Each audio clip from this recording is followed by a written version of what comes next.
Se que a gente acabar, tu me mostra um exemplo de eu praticando ódio nas redes? Não conheço nenhum. O que é ser fascista? É ser igual a Tite, olha no espelho. Além de feio, fascista. Bom, então ela me julgou de feio, então por isso eu sou fascista. Me chamou de garota bonita. Destacar atributos físicos de uma mulher no ambiente de trabalho é uma atitude machista? É parte de uma cultura machista. Além de feio, fascista. Apuraram um conjunto de desvios de corrupção, o que nós defendemos. Do PT. De vários partidos. Sim, e do não presidente, do... o ex-presidente Lula. Quando eu concluí o raciocínio, eu chego lá. Que tu fizeste várias perguntas em uma, eu tô tentando responder uma a uma. Para ser fiel ao que tu perguntaste. Obrigado. Então, o que nós sabemos e que defendemos é que as pessoas que tiverem comprovadamente envolvimento nos ilícitos estejam presas. Eu sempre manifestei dessa forma, o Haddad sempre se manifestou dessa forma. De outro lado, ocorre um conjunto de julgamentos que são notoriamente políticos, né? Alguém questiona o envolvimento político quase militante do juiz Sérgio Moro? Eu questiono. Bom, a população tá vendo ele desfilando por aí, né? Alguém questiona, ele não desfila só abraçado em Tucanos, viu? Não. Ele desfila. Primeiro, não acho que ele desfila. Tu não acha que ele desfila? Não. Ele cumpriu as suas atribuições, tanto que a condenação do TRF da 4ª Região de 9 anos saltou para 12 anos e 1 mês. Claro, com a pena igual entre todos os magistrados, né? Sim. Claro, tantas vezes você tem decisões unânimes. Você acha que foi um acerto? Não, eu acho que o que nós defendemos é que o presidente Lula seja julgado até a última instância com a velocidade que é adequada. Quer dizer, indulto tá fora, então a possibilidade. Ele jamais pediu indulto, ele quer ser julgado. E não será dado indulto. Ele jamais possível pediu, governo do qual a senhora faz parte. O que nós defendemos, e o Haddad tem dito publicamente em todas as ocasiões, é que nós faremos exatamente aquilo que o presidente Lula pediu. Por sua plataforma, mas a candidata é do Partido Comunista do Brasil. Quer dizer, portanto, se mantém o nome até hoje que acredita no comunismo. Durante muito tempo, o PCdoB se auto-intitulou Partido do Socialismo, o que é diferente do comunismo na leitura marxista. Uma coisa é comunismo, outra coisa é socialismo. Eu queria saber se o partido da senhora, do qual a senhora faz parte em aliança com o Partido dos Trabalhadores, continua defendendo o socialismo no Brasil e, no limite, o comunismo. Pode responder, candidato, antes do intervalo. Pode responder. Estava ouvindo a aula de marxismo do Vila. Sim, eu sou uma militante comunista. Eu acredito no mundo sem injustiças. Então, mas defende o comunismo? Isso que eu queria saber. Eu estou te apresentando o que nós defendemos. Mas defendemos... o comunismo, sim, social... eu sou comunista, defendo o mundo sem injustiças. Na vida real... Socialização dos meios de produção, estatização, portanto, toda a economia. Não, isso, só para saber. Então, eu estou te respondendo o que eu defendo. Né? No nosso programa, tu pode pegar, está escrito, nós temos o que nós chamamos de novo projeto de desenvolvimento para o Brasil, centrado na retomada da atividade industrial e em algumas reformas que nós consideramos estruturantes para o Brasil se desenvolver. A reforma da Previdência não está entre as nossas, a reforma trabalhista, como foi feita, não está entre as nossas. Quais as nossas reformas? Uma reforma tributária que desonere, né, a maior parte da população, que são os mais pobres.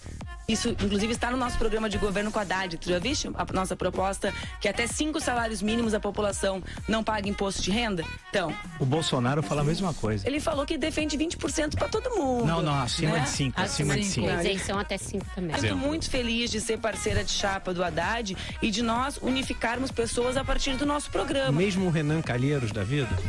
Nós temos um projeto para o Brasil, né? E esse nosso projeto é o projeto que nós já governamos e já mostramos o que podemos fazer, né? E o Haddad foi digamos assim, um dos pilotos desse programa durante os anos do governo Lula. Então não incomoda, né? Ter o Renan Calheiros do lado eu não me incomodo com o nosso programa, com a nossa... Não me incomodo com... Você percebe que você está contornando a pergunta. Eu não estou contornando.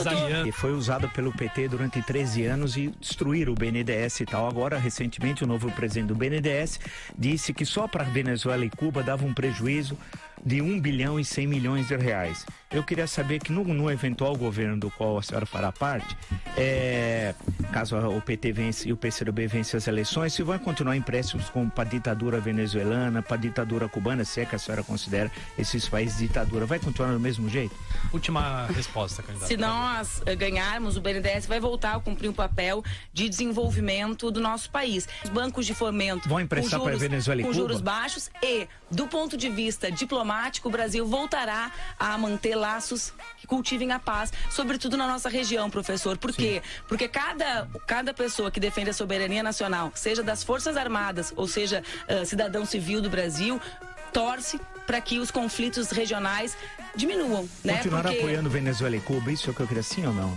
candidato? Nós não apoiamos Venezuela e Cuba, Não, acha que são professor, no ditaduras? BNDES. Não houve esse apoio. Os empréstimos. Essas distorções. Porto de Mariel. Mas os empréstimos garantiram o desenvolvimento das nossas empresas. Mas não pagaram. O próprio presidente do BNDES, Diogo de Oliveira, disse 1,1 bilhão de reais. O que?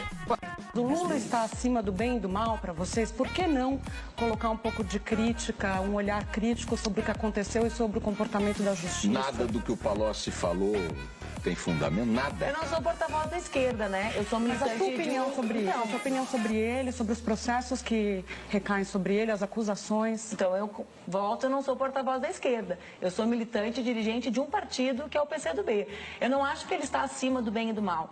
Usam muito na atualidade aquela frase de que não há ninguém acima da lei. Eu defendo que no Brasil não haja ninguém acima da lei e ninguém abaixo dela, né? Então, para isso a necessidade de provas, né? Todos os brasileiros devem ser julgados com base em provas, né? E as provas, elas têm que ser materializadas. Eles são políticas? Ele é réu em 7 processos, são todos políticos? As acusações necessariamente não, né? Mas o julgamento é que não pode ser. As pessoas podem ser acusadas de qualquer coisa, mas para elas serem condenadas há necessidade de provas. Isso é o que eu defendo para todas as brasileiras e brasileiros.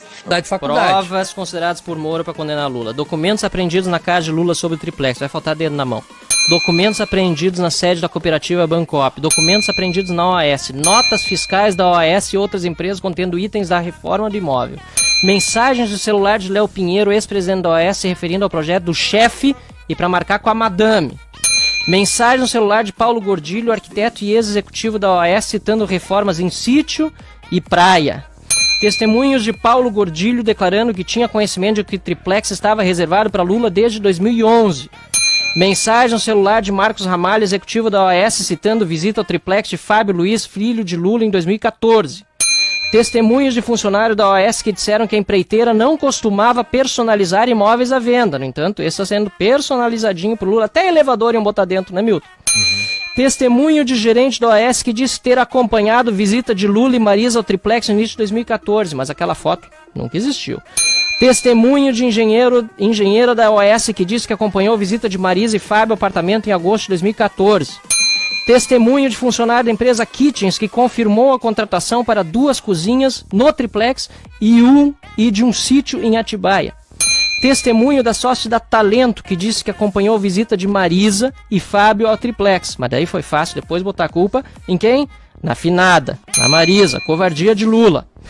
Testemunho de zelador dos Solares que confirmou visita de Lula e Marisa e de nenhum terceiro. Depoimento de Léo Pinheiro, ex-presidente da OAS, confirmando o esquema criminoso da Petrobras e que se reuniu com Lula para tratar do triplex de 2014. E ainda faltam 3 argumentos aqui das provas colhidas por Moro. Depoimento de Agenor Franklin Magalhães Medeiros, diretor da área de óleo e gás da consultora OAS, confirmando o pagamento de propinas na Petrobras e que ouviu que o triplex e o sítio em Atibaia seriam debitadas do crédito do PT com vantagens indevidas. Nota do Instituto Lula de 2014 com incongruências e contradições do próprio Lula, que fez questão de falar diante de Moro no seu interrogatório. Isso nós estamos falando só do triplex.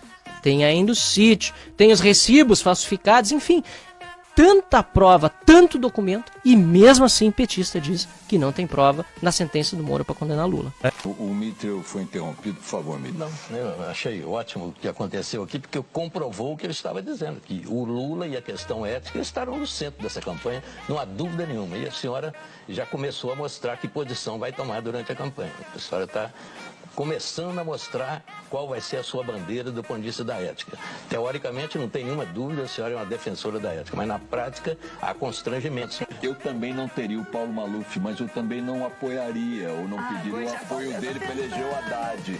Porque senão a gente fica vendendo um peixe mal embrulhado. Então, concordo que ter o Paulo Maluf como fonte é um desastre. Aliás, ter o Paulo Maluf... minha reflexão, eu estava falando para minha reflexão sobre o desenvolvimento do país. Mas o Paulo Maluf esteve na mesa do PCdoB na aliança para eleger o Haddad em São Paulo. O PT esteve muito próximo do PCdoB durante todos os anos em que essas encrencas começaram a aparecer perante a opinião pública brasileira. E eu queria saber, porque o que o PT não tenha feito uma autocrítica, a gente até entende, uma vez que ele está implicado com esses escândalos até a medula. Mas o PCdoB também não fez nenhuma grande condenação, nunca expressou um gesto de condenação assim ao comportamento da cúpula corrompida do PT. Eu queria saber da senhora como é que a senhora pretende lidar com esse elemento, a questão ética dos seus adversários de sempre, dos seus aliados de sempre. A questão ética, para mim, não é objeto de debate, né? Ela é obrigação de quem tem compromisso com a sociedade, com os bens públicos. Não é isso que tem acontecido, deputada. A gente não vai debater ética nessa eleição, vamos debater o quê? Não, o que eu quero dizer, Boechat, ela não é um atributo que a gente pode se dar o direito de trazer ou não para si. Ela é uma obrigação de quem tem responsabilidade. Não é uma escolha. Não é uma escolha. E os aliados, com a vida pública. Deixa ela responder o nosso Agora, eu não sei o que tu valoras como um grande ato. Né? Nós cuidamos do nosso partido, né? Cabe a nós. Vocês estiveram juntos com o PT no pior momento da história do PT. E nós temos uma avaliação de que nós construímos transformações importantes no Brasil naquele momento. Agora, do companheiro, quer dizer, era um jogo de poder que tinha o PCdoB associado. Não estou falando associado à bandalheira do PT, mas o PCdoB era um parceiro de alguém que tinha uma conduta absolutamente... Não houve uma condenação pública, deputada. Não, quem tem que debater isso é a justiça. E eu espero que a justiça faça, sim, com relação... Sim, condenação, quem condena é quem Boechat. Por exemplo, se a senhora levantar e der um chute no Mitre, que é um idoso, eu vou condená-la, não preciso esperar a justiça se pronunciar. Mas para nós, o tema da ética não é um tema que cabe grandes debates. Nós cuidamos do nosso partido. Falou o que irá fazer se o PT ganhar as eleições. Legalização do aborto.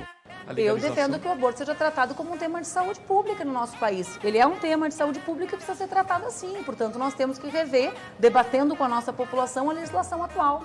Mas, em tese, a escolha é da mulher, é da mãe. Em tese, a escolha, não, na minha visão, não é em tese. Na minha visão, deve ser a escolha da mulher. Perfeito. Legalização das drogas. A descriminalização das drogas, da maconha em especial, né? Eu defendo a tributação das drogas e acho que o Brasil precisa fazer essa discussão, sim. Num comércio legal, é isso? Um comércio legal, mas não qualquer comércio. Eu acho que o Brasil precisa debater, né, de forma científica e não moral o tema do impacto de cada uma das drogas, inclusive das que já são lícitas, né, na violência. Né, precisa pensar para que servirá a tributação. Combater o cristianismo. E por fim, dado que o Estado é laico, o ensino religioso nas escolas públicas. Sou contra o ensino religioso. Os católicos ou cristãos como eu, todos os domingos são liberados. Então, acaba que isso prejudica e faz com que brasileiros que não são cristãos como eu, né, sejam penalizados. Não é certo. Os católicos ou cristãos como eu, brasileiros que não são cristãos como eu, Fala, Camila.